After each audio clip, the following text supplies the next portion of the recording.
நமஸ்காரம். 5 5 5 5 4 20. இந்த 20ம் நமக்கு உள்ளும் வெளியும் இருக்கின்றன.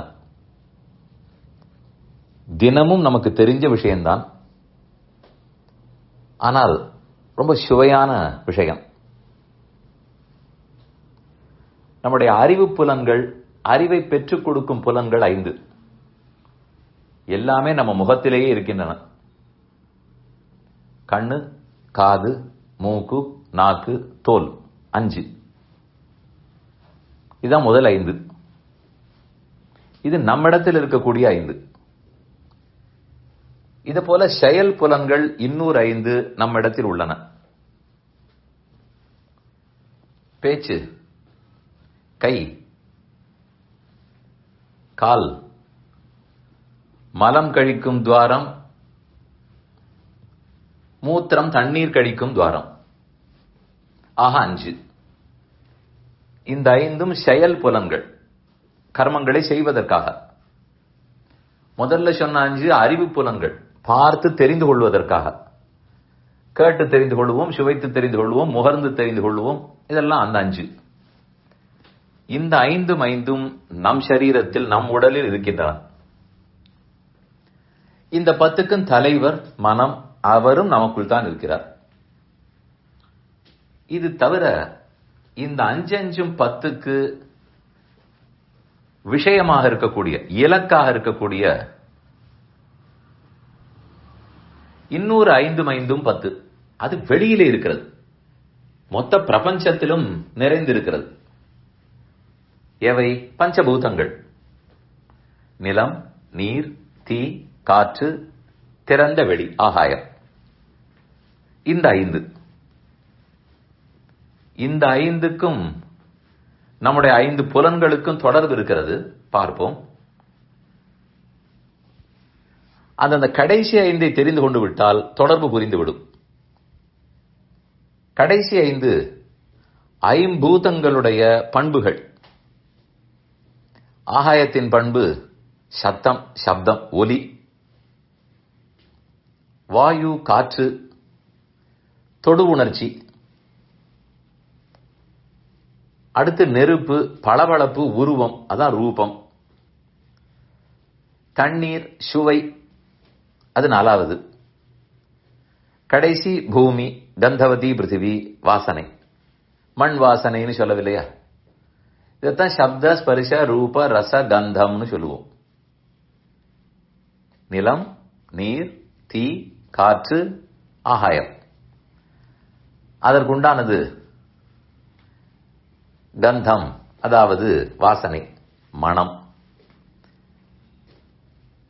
அதற்கு முன்னால் சுவை, அதற்கு முன்னால் உருவம், அதற்கு முன்னால் தொடு உணர்ச்சி, அதான் காற்றுடையது.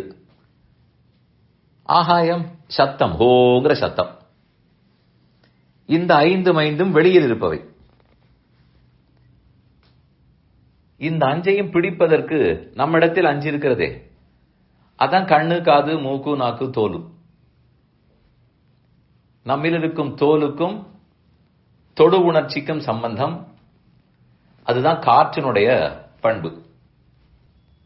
அதுக்கு அடுத்தது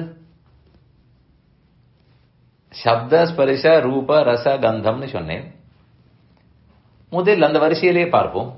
ஆகாயம், ஆகாயத்துக்கு சப்தம். அந்த சத்தம் நம் காதோடு தொடர்பு கொண்டது. அடுத்தது காற்று, தொடு உணர்ச்சி, தோலோடு தொடர்பு கொண்டது. நெருப்பு, உருவம், கண்களால் பார்ப்பது, கண்ணோடு தொடர்பு கொண்டது. தண்ணீர், சுவை, அது ரசனேந்திரியம், நாக்கோடு தொடர்பு கொண்டது. கடைசியா மண் வாசனை, மூக்கோடு தொடர்பு கொண்டது. அப்ப நம்மில் இருக்கும் 5ம் உலகம் முழுக்க நிறைந்திருக்கக்கூடிய ஐம்பூதங்கள், அதனுடைய 5 பண்புகள், அதற்கும் அழகான தொடர்பு. இதே போல நம்முடைய அறிவு புலன்களுக்கும் செயல் புலன்களுக்கும் தொடர்புண்டு. நம்ம உடம்பிலேயே தொடர்புண்டு. ஒன்று முகத்துக்குள்ளே இருக்கிறது. கண்ணு, காது, மூக்கு, நாக்கு, தோல். அடுத்தது வாக்கு, பாணி, பாத, பாயு, உபஸ்தம். இந்த 5க்கும் அந்த 5க்கும் என்ன தொடர்பு? பேச்சு, அது செயல் புலன். பேசினால் ஒருத்தர் கேட்டாக வேண்டுமே, அதுதான் சப்தம். கேட்பதற்கு காது. அப்ப பேச்சு என்பது செயல் புலன், காது அறிவு புலன். கேட்டு விஷயத்தை தெரிந்து கொள்வோமே, இந்த 2த்துக்கும் தொடர்பு. பாணி, கை, கையால் தானே தொட்டு பார்ப்போம். நல்ல கை என்கிற செயல் புலன் தொடு உணர்ச்சி, அதனுடைய தோல், அந்த அறிவு புலனோட தொடர்பு கொண்டது. 3வது கால்கள், நடப்பதற்கு பயன்படும்.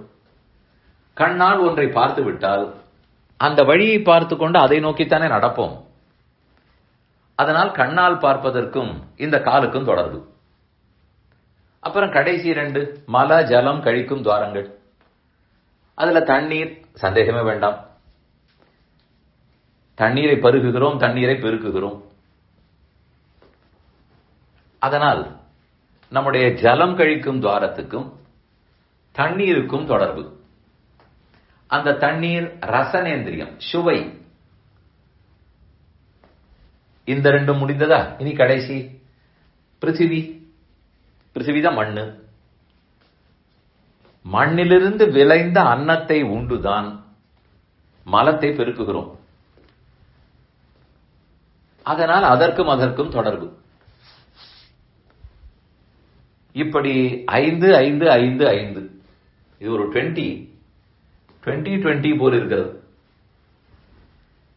நமக்குள்ள 5ஐ வைத்து மற்றொரு 5ஐ வைத்து அதை தொடர்பு படுத்தி, வெளியில 5 5 10ஐ வைத்து அதுகளுக்குள் தொடர்பு ஏற்படுத்தி, அந்த 10க்கும் நமக்குள் இருக்கும் 10க்கும் தொடர்பை ஏற்படுத்தி, எல்லாவற்றையும் பார்த்து சரி செய்ய மனம் என்னும் தலைவனை வைத்து, இவற்றையெல்லாம் கொண்டு அறிவோடு அனுபவிப்பதற்கு ஆத்மாவையும் படைக்கிறார். என்ன அழகான படைப்பு! அப்படிப்பட்ட படைப்பவனைத்தான் ஆதி ஆதி ஜெகத்காரணம் என்று வேதாந்தமெல்லாம் கொண்டாடுகின்றன. ரிஷிகளும் கொண்டாடுகிறார்கள், எல்லா பக்தர்களும் கொண்டாடுகிறார்கள். படைப்பாளியை தெரிந்து கொண்டு விட்டால் நான் ஏன் படைக்கப்பட்டேன்னு புரிந்து விடுவேன்.